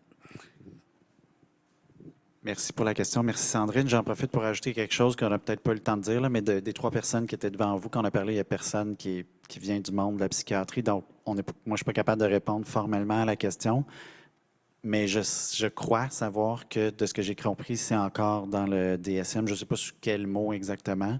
Je pense que nous, c'est particulier parce qu'on a comme entretenu une bulle, finalement, parce que tout le monde était d'accord. Mais que, à l'origine, ce qui est intéressant, c'est de savoir que c'est un psychiatre qui voulait ça, parce que lui, il n'en pouvait plus de voir dans son milieu que ça ne se passe pas du tout comme ça. Donc, on a comme vécu un oasis. Là, je ne sais pas jusqu'à quel point c'est partagé. de ce que j'ai compris de la voix du psychiatre en question, qui n'est pas la mienne, c'est qu'il y avait des tendances qui voulaient émerger aussi en anglais. Je pense qu'il disait juste breaking the walls, de briser aussi les expertises. Il y avait, il me semble que ça ressemble à ça. Il y a un exemple que j'ai trouvé intéressant que Kevin citait souvent, c'est il essayait d'appliquer dans ce truc-là de breaking the walls, d'éviter le truc classique, genre il y a un patient ou une patiente qui a, mettons, un truc de santé mentale et aussi un truc au niveau du cœur. Il va rencontrer le cardiologue. Le cardiologue, il parle et il trouve ça bizarre quand il parle de voix. Il fait juste savoir comment son cœur marche, lui. Après ça, on s'en va voir le psychiatre. Hey, là, je le sais-tu, moi, ta crise cardiaque. Bon, là, je caricature, vous m'excusez. Mais en gros, breaking the walls, c'est de faire que ces deux experts-là ne parlent pas en silo avec le patient. Ils sont obligés, entre guillemets, de le rencontrer à trois et de ne pas dire « Hey, j'ai vu Alice l'autre jour, hey, elle m'a parlé de ses voix. » Ouf! Pour éviter que les spécialistes entre eux parlent de la personne en son absence puis que ça devienne de la stigmatisation. Fait que cette approche-là de breaking the walls, c'est pas le bon mot, je me souviens plus du truc, là, mais c'est un peu cette idée-là que, dans le fond, les personnes doivent être incluses dans leur propre traitement. Mais bref, c'est une très longue réponse. Nous, on essaie d'être optimistes, je pense. Puis un des buts des simulateurs, au bout du compte, c'est que si on réussit à se rendre à notre objectif ultime, que ça devienne un outil pédagogique qui est utilisé en classe, bien là, on espère que les prochaines générations de psychiatres, ils vont peut-être dire, c'est pas parce que c'est écrit dans le DSM qu'il faut que je l'applique. Le DSM, c'est le Differential... merci, Statistical Manual 5+, ou je ne sais plus rendu à combien. Anyway, merci. Oui, c'est bon. J'ai attrapé le micro. Merci. Donc, je ne sais pas si je vais bien répondre à ta question, mais je vais essayer. En fait, il y a un élément qui est important aussi quand on a travaillé avec toute l'équipe. On avait en tout 4 ou 5 étudiants en maîtrise, doctorat, puis il y en avait qui étaient affiliés aussi à d'autres projets un peu connexes à celui-là. À chaque fois qu'on fait un projet comme ça, il y a une partie qui est plus collaborative dans laquelle parfois on va travailler tous ensemble, faire une installation, produire des œuvres. Mais il y a aussi un élément qui est plus singulier qui est relié à la pratique artistique de chacun des étudiants et étudiantes parce que je pense qu'en art, il y a une singularité à aller chercher dans les propositions, dans la façon avec laquelle on construit aussi un portfolio qui est importante et ce n'est pas que du collaboratif. Fait que moi, à travers les projets de recherche, j'essaie toujours d'avoir cet équilibre-là entre un projet qu'on fait en commun, des projets aussi que je souhaite mener à titre de direction artistique, puis avoir aussi l'espace pour que chacun des étudiants puisse être en mesure de faire ses propres recherches. Donc, je dirais, il y a toutes sortes de combinaisons qu'on a développées, de formes d'échange. Parfois, c'est le matériau qu'on échange, parfois, c'est plutôt dans une proposition plus installative, une thématique commune, exposition, etc. Pour ce qui est de la partie après, c'est sûr qu'actuellement, nous, on a des doctorats sur mesure. Il n'y a pas de doctorat qui était spécialisé en art ou design, comme c'est plutôt le cas en génie. Donc, on avait plutôt des doctorats sur mesure. Puis après, d'avoir un espace, je ne sais pas si c'est ce que vous aviez en tête ou que vous vouliez signifier, c'est est-ce qu'il y a un service qui est offert aux étudiants à la fin de leur étude, par exemple, développer une entreprise, avoir une assistance qui permette de poursuivre. Je vous dirais qu'on n'est pas rendu là, on n'a pas ça actuellement, mais c'est sûr que moi, j'essaie d'encourager les étudiants après à développer des nouvelles stratégies ou des nouveaux projets aussi pour poursuivre, que ce soit dans le cadre d'un post-doctorat ou d'essayer d'en reprendre aussi au doc pour avoir une sorte de ligne de recherche qu'ils vont pouvoir poursuivre et développer. Là. Fait que, on essaie de les accompagner comme on peut, mais on n'a pas cette infrastructure-là qui permet de le faire là, concrètement actuellement. J'aurais peut-être une question aussi du fait que j'ai le micro. On en a parlé un peu dans le cadre de Lazare hier. Il y avait des questions ou des interrogations par rapport à tout ce qui touche la production de données ou de connaissances. Qu'est-ce qu'on considère comme des connaissances en recherche à l'université? Et la question aussi qui est plutôt peut-être d'un point de vue artistique, qui est celle de l'expérience qu'on peut faire d'une œuvre. Est-ce qu'on peut traduire en connaissances ou en données une expérience vécue de quelque chose? Et moi, on s'est interrogé aussi votre projet dans lequel vous aviez une simulation d'entendre des voix. Il y a eu des témoignages, mais là, ce n'est pas des témoignages. Comme si finalement la connaissance nous portait au bout du chemin où il fallait vraiment faire l'expérience de quelque chose pour être en mesure de connaître peut-être autrement quelque chose d'autre. Et moi, je me pose toujours la question, dans la production de connaissances, il y a quand même des étalons de mesure. On parlait des publications tout à l'heure, ça peut prendre la forme d'exposition ou d'œuvre, mais il semble que la traduction ou la partie textuelle, théorique est tellement importante que parfois on se distance peut-être aussi de l'expérience. Et est-ce qu'on pourrait considérer aussi, peut-être davantage en recherche-création, expérimenter quelque chose ou l'œuvre en elle-même comme un apport de connaissances et ne pas toujours avoir à produire une sorte de traduction aussi? Euh, Là, je dis ça d'un point de vue aussi personnel, parce qu'il y a des enjeux des fois plus conceptuels dans une pratique artistique, là, qui passe évidemment par le texte ou qui ne peut pas s'abstraire d'un texte. Mais j'aurais aimé ça peut-être vous entendre par rapport à ces rapports-là entre est-ce qu'on considère l'expérience comme de la connaissance ou est-ce qu'il faut toujours la traduire, etc. Mais écoute, je vais répondre un peu à la question, vu que tu poses la question. Un des buts d'Hexagramme, c'est justement de faire valoir le fait que le savoir peut être incarné, et non pas nécessairement d'une façon métalinguistique, c'est-à-dire de créer un discours sur un discours, mais de dire, par exemple, avec notre volet démo, c'est il faut être devant l'œuvre pour en discuter, il faut pouvoir la ressentir. Et dans ce ressenti-là, il y a une transmission, on peut appeler ça de la connaissance, mais j'aime mieux parler de signification. Je ne sais pas s'il faut produire, ou plutôt susciter des significations. Mais en tant qu'artiste, je pense qu'il faut résister au vocabulaire, tout en l'acceptant, mais de résister pour dire, mais oui, il y a une façon d'aborder de manière cognitive le monde, mais on est là pour le faire différemment. Mais il faut changer le vocabulaire pour qu'on déplace la grille de valorisation. C'est-à-dire, une connaissance ou un modèle, j'aime mieux parler de cas qu'une modèle, j'aime mieux parler de signification plutôt de connaissance, parce que souvent, quand on accepte le vocabulaire, là, on tombe dans une mécanique qui nous dépasse et qui nous bouffe ce qu'on avait d'essentiel à l'origine comme artiste. Je ne sais pas si vous voulez réagir, mais vu que la question n'est pas de moi, je me suis dit, je vais y répondre. Après, on va passer à Gabriel et à Zoom. Ben, rapidement, c'est une question qui m'interpelle beaucoup. Moi, j'ai tendance à essayer de voir comment on peut dire, par exemple, practice as research, c'est-à-dire que la pratique devient la recherche. J'essaie toujours de me dire comment l'œuvre peut, d'une certaine façon, répondre à une question de recherche. Donc, l'œuvre elle-même n'est pas un objet, un support pour de l'écriture, mais une réponse directe aux questions qu'on se pose. Et la question de recherche, au lieu d'être extrêmement précise, etc., divisée en sections, etc., est plutôt quelque chose de génératif. C'est-à-dire c'est une question de recherche qui nous oblige à se mettre en mouvement et à générer quelque chose, une création, pour répondre à nos interrogations, puis à arriver finalement à une forme de réponse, mais qui n'est pas uniquement tournée vers le texte. Et voilà. On retourne au transformatif, c'est-à-dire qu'est-ce qui transforme le spectateur plutôt que qu'est-ce qu'on transmet en nombre de mots ou en nombre de données comme tel. Là, on va revenir par la suite, mais on va passer par Gabriel avant, puis on revient ici à Madame derrière. Oui. Oui, je vois l'opportunité de peut-être faire le lien avec une question Zoom qu'on a eue tantôt. C'était quelqu'un qui réagissait quand Martin présentait à un certain moment, je ne me souviens plus lequel, je suis désolée, mais c'est Lucie Marchand qui nous demandait est-ce que ce serait une recherche qui se rapproche enfin de l'expérimentation artistique?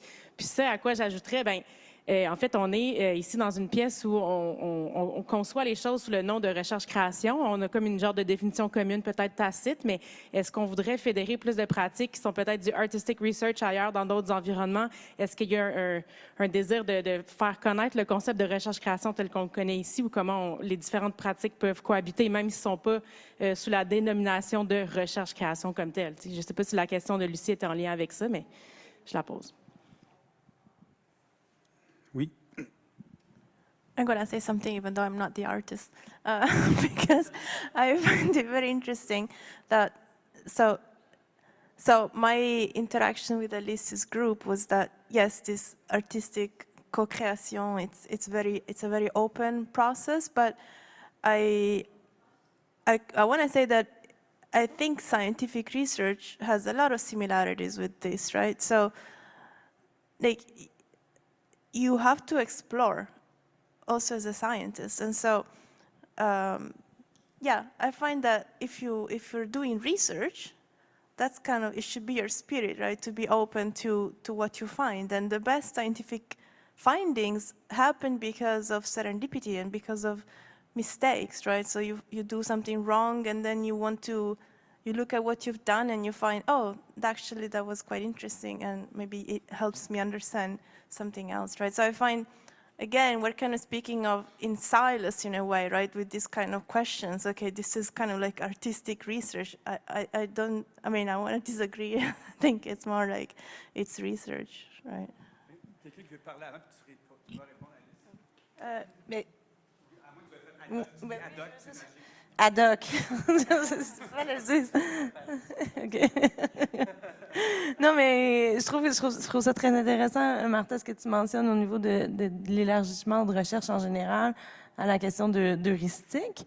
Mais ce que ça souligne, en fait, c'est à quel point, justement, on parlait des résultats, mais comment la pratique ou même la joie impliquée dans la pratique est évacuée des résultats de recherche. Donc, moi, j'étais extrêmement soulagée et heureuse d'aller dans ton labo puis de voir tes étudiants mélanger des trucs. J'étais comme, oh, c'est pareil comme chez nous, mais c'est the same thing. Mais c'est de la manière après où comment ça c'est distillé en connaissance, des fois, bon, soit par un article. C'est ça qui est le contraste entre les deux est frappant. Ouais. This is actually. Madame en arrière.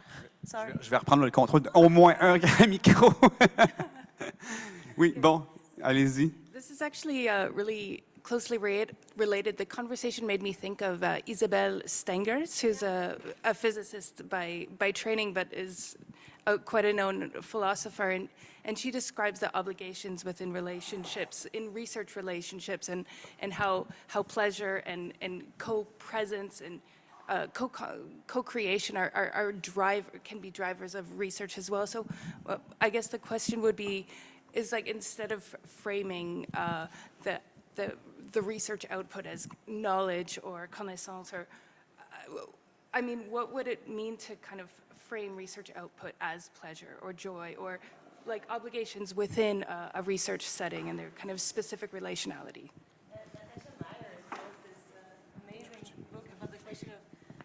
Natasha Myers looked at, from an ethnographic perspective, at the question of joy in biology and how interviewed like biologists about this question of like the joy they find in working in their labs and the joy in language and how this is evacuated from research results. Yeah. Peux-tu une seconde? Je vais prendre le chapeau ingénierie, moi aussi, parce que j'ai quand même été 15 ans à l'Université de Sherbrooke en ingénierie.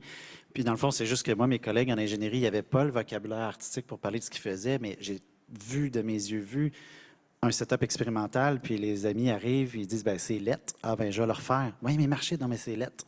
Puis, même en termes de mathématiques, c'est réglé. C'était drive.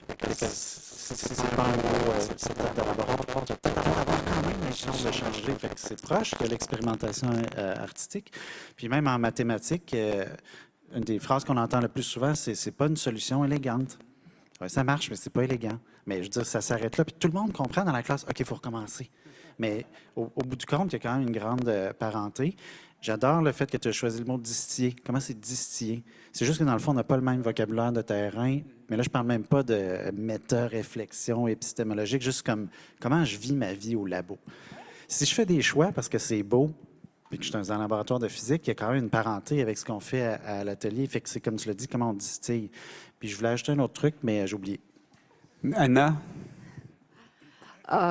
Yes, I reflect similar ideas as well, and I just want to add that research creation, it's a concept that was invented for specific purposes within academia. So, I mean, I think rather than focusing really what that means, I agree with many comments here. We're focusing on practices, which is what drives us, which is what motivates us, whether exactly for pleasure, for stimulation, for communications, for desire to share something, really, and for participation. So I also have a sort of an ease with research creation and the need really to define that. I think the need, what we have, is what kind of questions we ask and where do we want to go with questions that we ask, what is important to us.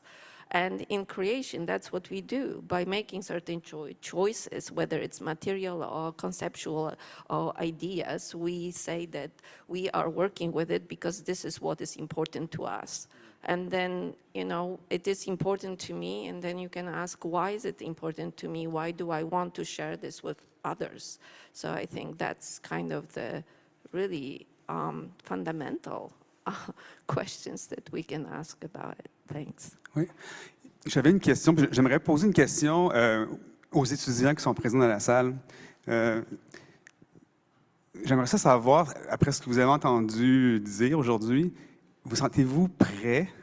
Vous sentez-vous bien formé pour affronter cette nouvelle demande institutionnelle de traverser les secteurs, non pas juste les disciplines, on ne vous demande pas juste d'être interdisciplinaire, mais de traverser les secteurs disciplinaires. Je ne sais pas s'il y a des étudiants qui voudraient répondre. Oh! OK, je vais aller là. Écoute, je pense que quasiment à l'inverse, c'est David ce matin qui parlait du bottom-up versus top-down. Je pense que ça démarre dès la première année au baccalauréat, les contacts avec les autres facultés, ça se faisait naturellement, puis on se rappelle souvent plutôt aux portes fermées administratives puis académiques. On n'a pas, ça a besoin d'être chapeauté par un projet, c'est pas les mêmes demandes de subventions, on n'a pas accès à, tu peux pas emprunter la carte peut pas ouvrir tel local parce que c'est de l'autre école. Donc moi j'ai l'impression qu'à l'inverse, les gens, naturellement, arrivent, sont stimulés par le milieu universitaire académique, ont des ouvertures vers toutes sortes d'autres domaines. Puis, il faut plutôt peut-être avoir des institutions qui sont prêtes à profiter de ça. Oui, c'est vrai que c'est pas évident, même pour nous, et il faut quand même ramer contre le courant. Est-ce qu'il y avait d'autres étudiants qui voulaient répondre? Oui, toi aussi?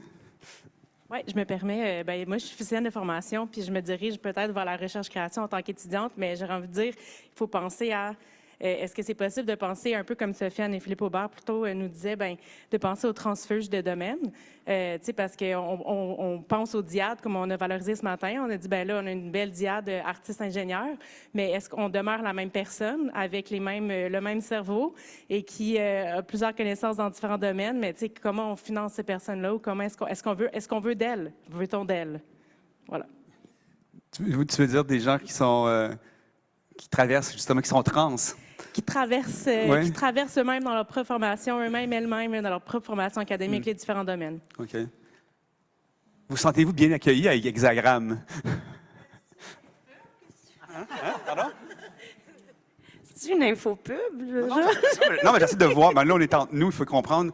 Est-ce que ça a un impact? Savoir comment on peut rediriger. C'est mon focus group.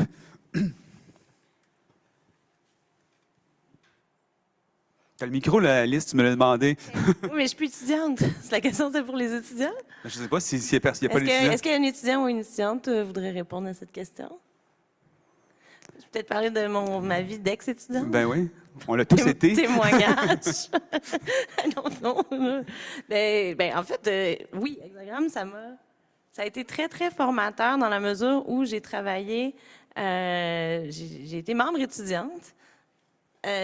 Pendant ma maîtrise, pendant mon doctorat, ça m'a permis de rencontrer des chercheurs, différentes pratiques, d'assister à des événements, d'avoir accès à des opportunités, mais aussi de comprendre la diversité des pratiques. Je pense que Hexagramme a permis de construire l'ouverture comme réflexe de recherche, où tu ne prends pas nécessairement pour acquis que tu vas aller dans un département d'art visuel ou un département de design ou un département d'architecture, mais où toutes ces choses-là se mélangent au sein d'une plus grande ombrelle qui s'appelle la recherche-création. Donc, je pense que c'est une institution fondamentale pour pour soutenir la relève de demain. Mais là, c'est moi qui ai l'air de faire l'infopub, genre. mais puis je vais poursuivre là-dessus sans nécessairement... je vais essayer d'utiliser des concepts scientifiques et continuer dans la même veine. Il y a François-Joseph Lapointe, qui est un des membres d'Hexagramme, qui a à la fois un doctorat en biologie et un doctorat en danse. Et qui, à l'origine du programme, je crois, Audace, avait émis un point de vue intéressant. Il avait apporté l'idée d'écotone. Un écotone, en écologie, c'est la rencontre de deux écosystèmes. C'est la frange de transition entre deux écosystèmes. Et puis, ce qu'on remarque dans les écotones, c'est une plus grande diversité biologique, plus d'activités. Et bon, son point de vue, c'était l'intersectorialité est une forme d'écotone, donc on devrait produire de la diversité de savoir, autant méthodologique que d'objets. Donc, est-ce que vous êtes d'accord avec cette idée que l'intersectorialité peut produire, ou l'interdisciplinarité, des écotones et qu'effectivement, il y a plus de diversité. Et là, ça challenge ceux qui ne sont pas dans l'interdisciplinarité. Est-ce que s'il y en a qui ne sont pas dans l'interdisciplinarité, vous pouvez réagir aussi? Est-ce qu'on est en train de créer un mythe aussi, de dire avec ça? Je peux me lancer? Oui. Merci. Je vais peut-être même combiner avec la question qui venait de par là. Merci pour ça. Moi, c'est une question que personnellement, je me suis beaucoup posée aussi parce que j'avais choisi d'aller faire du génie parce que j'avais comme envie d'aller chercher quelque chose de très pointu pour l'utiliser après. Et il y a Amram Mols qui a dit que, de façon assez provocante, ça se peut pas, le multi ou l'interdisciplinaire. Il faut être transverse. Il faut que tu ailles dans le cœur toi-même de la discipline pour après aller dans une autre, parce qu'au bout du compte, tu vas toujours bloquer dans la traduction des trucs. C'est différent de le vivre soi-même, le développement d'expertise, que de parler avec quelqu'un. Il disait ça pour provoquer, mais c'est pas complètement faux. Puis, moi, en tout cas, je trouve que ce que tu amènes sur l'idée que ça crée des mutations, finalement. C'est comme si une discipline, c'était un brin d'ADN en mode monoculture. Puis là, on veut créer des mutations génétiques de discipline. C'est sûr qu'il faut juste comme le faire, je pense. Là, tu as une métaphore biologique, mais la métaphore écologique, c'est la coexistence de deux écosystèmes. Ce n'est pas nécessairement leur fusion, mais leur coexistence. Donc, c'est-à-dire, il y a une zone où l'activité est plus grande. Mais bon, comment on la définit, cette diversité-là? Est-ce qu'elle est juste comme imaginée ou elle est vraiment effective? D'ailleurs, là, je viens de faire la preuve qu'il faut faire attention parce que je connais rien au vivant. Puis tu vois, j'ai fait une bourde en faisant une métaphore. C'est drôle. Non, mais c'est drôle parce que c'est quand même tout lié. Mais j'aimerais juste rebondir là-dessus sur la question. Puis peut-être poser la question à Martha. Mais dans le sens où on parle d'interdisciplinarité, de transdisciplinarité, Gabriel a mentionné, OK, est-ce qu'on est reçu? Est-ce qu'on a un espace pour exister dans ces contextes interdisciplinaires-là? Puis, je veux dire, moi, je trouve souvent que, bon, à Hexagram, j'ai dit que c'est une plateforme incontournable pour ça, mais on est entre convertis. On est dans notre... Echo chamber. On n'a pas de problème à se comprendre. Hein, on est tous d'accord là-dessus. Mais bon, ça m'est arrivé des fois d'essayer de réfléchir à ces questions-là d'inter-transdisciplinarité. Puis je me rappelle un moment cet automne où j'étais à ASU en Arizona, puis au Biodesign Institute. Puis je leur demande, OK, comment vous travaillez vos processus interdisciplinaires? Ils disent, we don't want any artists in our labs. Mais ça se peut. Donc, est-ce que, je veux dire, moi, je serais curieuse de savoir sur le plan scientifique, is there any opening beyond our very niche art science programs to generalize those kind of transdisciplinary methods in pedagogies? What do you think? I mean, I find, so when we speak about interdisciplinary, transdisciplinary, there's, even in the FRQ, there are 3 domains, right? So there's science and engineering, art and culture, let's say, humanities, and then there's health, right?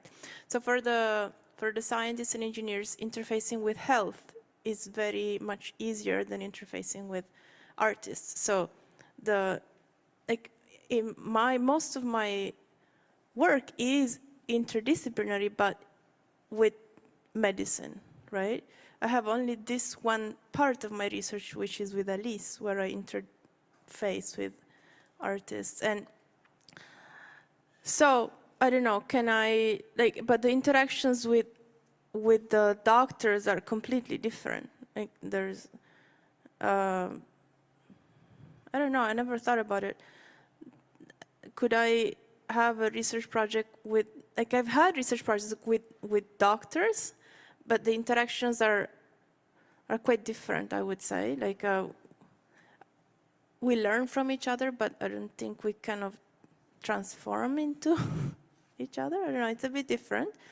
As far as, is there openings for more of these interactions between scientists and artists? I think there's more and more people that are interested, intrigued, but there's still a lot of resistance. I remember speaking distinctively, I remember speaking with another engineering professor, and he was saying, oh, these ODAST and these kind of art science things are such a waste of FRQ money. You know, it's like, why don't they give money to save lives? Yeah, like to projects that can have more impact, right? And I mean, I think the problem is that there is too little money in general, right? Because I think it's not a waste. I certainly enjoy this collaboration. Of course, I think it has a big value for society for many of the reasons that we have discussed. And I think there should be also more money for people who just need to stay in their discipline, because, you know, if you're an astrophysicist and you're working on that specific domain, you need to stay there. I mean, you should have the right to do so, right?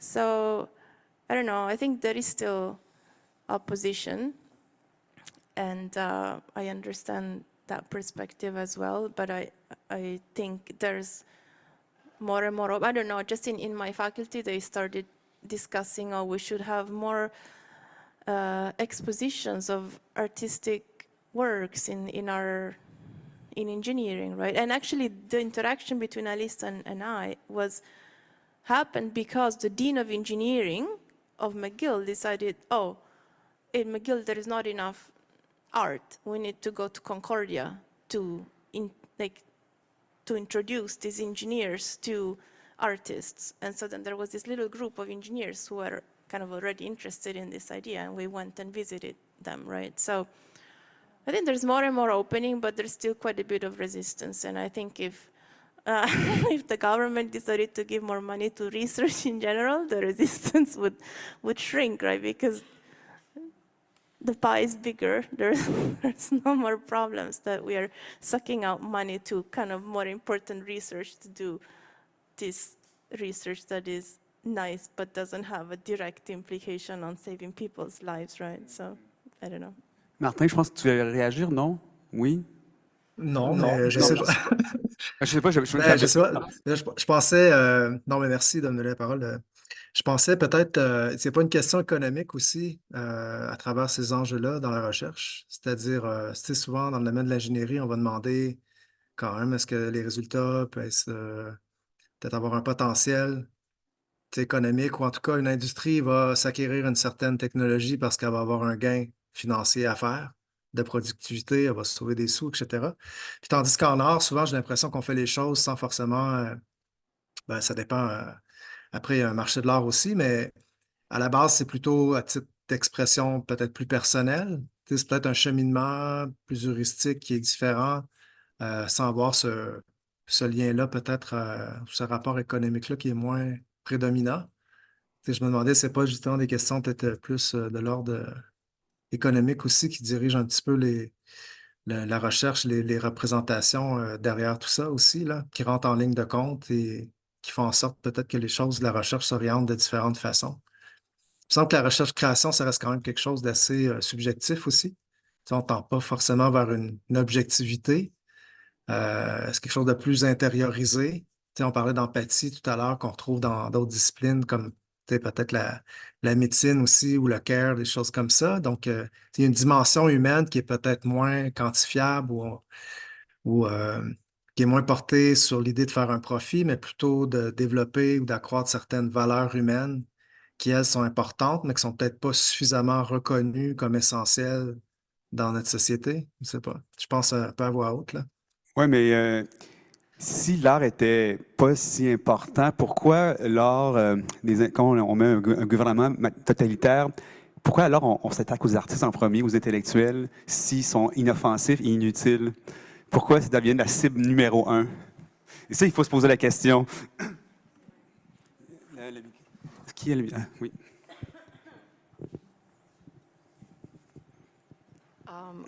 I'm not going quite, I agree, but I'm not going quite respond to that. I wanted to sort of come back to what you said and about interdisciplinarity, and I think of transdisciplinarity.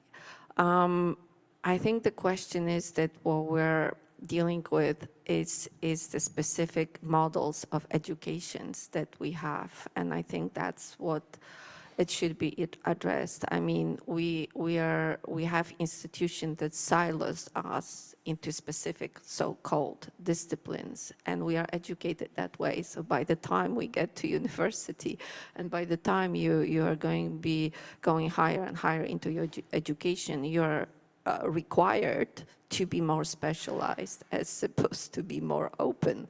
So there's obviously initiative, there's STEM, STEAM, and so there are already a lot of initiatives that are happening that it should be, kids should be exposed to many things. So we could, in a sense, kind of start thinking in a different way. And obviously any initiative that can open the door for different people to meet. So it's not necessarily a question of individuals who manage to get education, be engineers, become artists, or the other way around, which is great, but it's also the openness of different people within different disciplines to come together and work together, and that requires an open mind. And both on scientists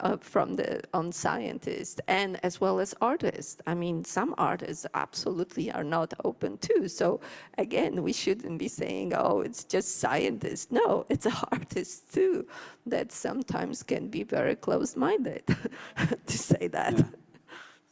Gisèle, derrière toi, oui. I'd like to talk about the impact of culture. I don't think we should just talk about artists necessarily, but what is culture? And I think without culture, what would be our lives? If we're always talking, oh, medicine is more important, but I think that's really a fallacy. It is as important, but as soon as we put this quantifying, leveling of value on medicine is more important, well, we know that people heal through many different methods as well. It's not just because they've had a surgery. So I think we're always back into this dichotomy, mind-body split. And it's really unfortunate that we can't get beyond that, because where would we be if we didn't have culture? We wouldn't be able to express ourselves through technology. We wouldn't be able to understand other living beings. So yeah, I just want to think about that, because we tend to put it, oh, it's more important, but those are societal values that we've ingrained in lawmakers and medicine, but art is just as, if not more important in a way. So just wanted to throw that in there. Sofiane voulait réagir. Yeah. Ad hoc. It reminds me of like many years ago when I was a young artist. I went to Quebec City and I had lunch with Jocelyn Robert, and I was just out actually at the time from my, from computer science, where everything is like really like. I was in machine learning. It was all about optimization. We were dreaming of optimizing everything, including art and whatever. And I remember talking, I don't know why we went to that subject, but at some point I said, yeah, but of course the arts are very interesting. I wanted to be an artist at the time. But I said, yeah, at the same time you can understand also, we still have to, first of all, have, there's something that might be more important, like running, like making roads and having healthcare and all these things. And like I was back to my example of the building standing. And Jocelyn said, and I'll always remember that, he said, well, what if the reality is that all those things are just there so that we can experience arts, So, it's like what sustaining life? Yes, of course, when you are really sick, that's what you want to be able to survive and to have care. But the reason why you want to stay alive, what's keeping us alive is culture, is that we're enjoying this time we're spending together, and anyway, just wanted to share that little story. D'ailleurs, il y a des médecins qui vont prescrire des romans maintenant. Non, mais je veux dire, c'est un fait. Je veux dire, ils commencent à prescrire des romans. Qui n'a pas écouté de la musique pour pouvoir se ressortir d'un down? Je veux dire, mais personne ne le mesure. En fait, est-ce que personne ne le mesure? Donc, c'est ça le problème. Ça me fait penser aussi...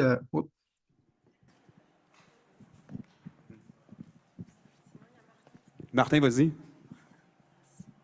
Parce que je ne savais pas comment lever la main, mais ça me voulait juste rebondir sur ce que disait Sofiane. Ça me fait penser à cette scène qu'il y avait dans le film Hiroshima, mon amour, d'Alain René.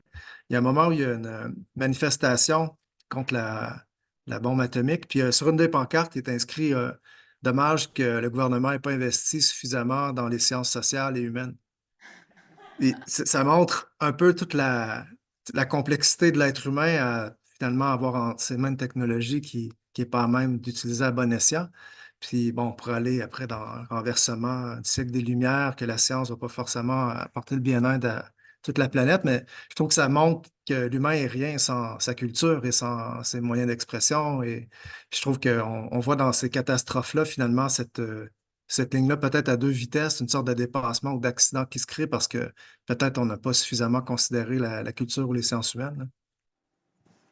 Oui, en fait, pardon, merci beaucoup pour ces interventions parce qu'en fait, tout ça me fait repenser à la place, pour moi, extrêmement importante de l'esthétique en réalité. Parce que la question esthétique, c'est la question d'une connaissance sensible du monde. Et je crois que ce qu'on s'est dit là jusqu'à présent, c'est un peu que finalement une connaissance, enfin le simple rapport au monde sur un mode rationnel, sur ce que promeut la recherche scientifique, les articles, enfin, tout ça nous pousse dans cette dimension rationnelle, ce rapport rationnel au monde. En fait, à chaque fois, ça achoppe en fait. Et que la question de l'esthétique, c'est vraiment pour moi un enjeu primordial parce que c'est réaffirmer qu'il n'y a pas de rapport au monde sans une connaissance sensible du monde, ce qui permet aussi de déjouer cette question de savoir si c'est de l'art, de la culture. En fait, c'est la question de ce rapport sensible au monde qui prend des formes extrêmement diverses, extrêmement diversifiées, et justement qui, pour moi, est d'autant plus intéressante et importante qu'il n'y a pas de case. Peut-être la question artistique, par moment, là où moi, ça m'embête, alors même que j'enseigne les arts plastiques, enfin, dans un département d'art plastique design, c'est cette question de catégorisation. Et en fait, moi, j'ai toujours envie de dépasser ces questions-là. Et c'est pour ça que ici, je suis très heureuse d'être ici avec vous, parce qu'il me semble que c'est complémentaire. Je veux dire, l'un, évidemment, n'exclut pas l'autre. On parlait de Stengers tout à l'heure.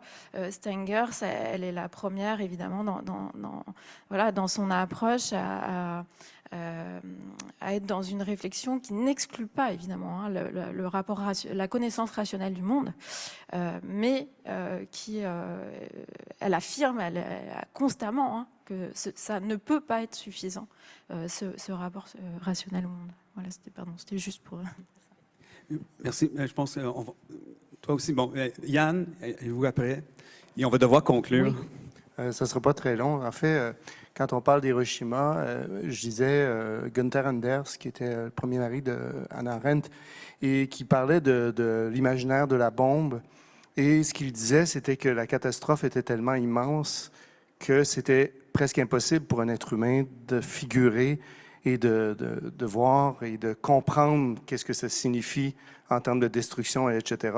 Mais il disait, il y a l'artiste qui, par l'imagination, et donc il donnait ce rôle-là à l'artiste en disant, ben, c'est par l'imagination qu'on peut figurer le futur, et ce sont les artistes finalement qui ont ce rôle-là de visualiser, pas nécessairement de visualiser le futur, mais en tout cas d'essayer d'aller au-delà de l'humain par l'usage de l'imagination.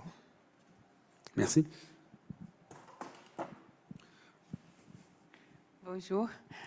Bon, ce sont deux commentaires. Je suis un peu timide parce que je suis ici depuis hier en écoutant et en apprenant beaucoup. Et je suis du Brésil et je suis une professeure là-bas dans l'université à Rio de Janeiro. Et je suis ici à Concordia pour étudier la recherche-création dans le domaine des jeux et interface avec l'éducation, au Milieu Institute d'un TAG avec Bart Simon, en interlocution avec lui. Et je voudrais inspirer un peu par les polémiques, j'aime bien cette ambiance, parce que parfois ça est très caché, n'est-ce pas? Et les gens vont dire après ce qu'ils pensent. Ici, je vois que vous êtes plus ouverts. Et au Brésil, on n'a pas cette discussion de recherche-création, rien. Et aussi, c'est un pays où il y a encore de l'esclavage. Donc hier, je pense, aujourd'hui, je ne me rappelle plus, mais on a encore des esclaves, des gens qui travaillent, des enfants, des femmes qui travaillent dans une condition analogue à donc esclavage. Et, donc, et aussi, quand vous parlez des ressources, on n'a aucune ressource pour faire des interlocutions entre disciplines. Donc, on a vécu une politique très, très terrible dans les dernières années, des 5 années de fascisme, d'un gouvernement tellement violent. Et quand on voit ce que vous faites ici, c'est inspirateur, mais aussi, ça me rapporte la question de la politique qui a été aussi soulevée, parce que ça est partout. Et je voudrais, dans d'autres prochaines occasions, écouter un peu plus les implications politiques de ce que vous faites ici, parce que c'est innégable, inoubliable, je sais pas, inéluctable, oui, ce qu'il y a de politique dans ce que vous faites ici. Donc, bon, enchantée pour les projets que j'ai vus ici, que j'apprends beaucoup, et j'espère contribuer dans ce qu'on puisse faire de l'interlocution dans mon pays, dans la recherche création au Brésil. Merci. C'est une excellente conclusion. Hein? Je suis ravi. Merci. Merci Martin, on te salue. Merci à tout le monde. Je répète, il y a eu beaucoup de générosité, c'était super intéressant. Et on se revoit devant les grignotines.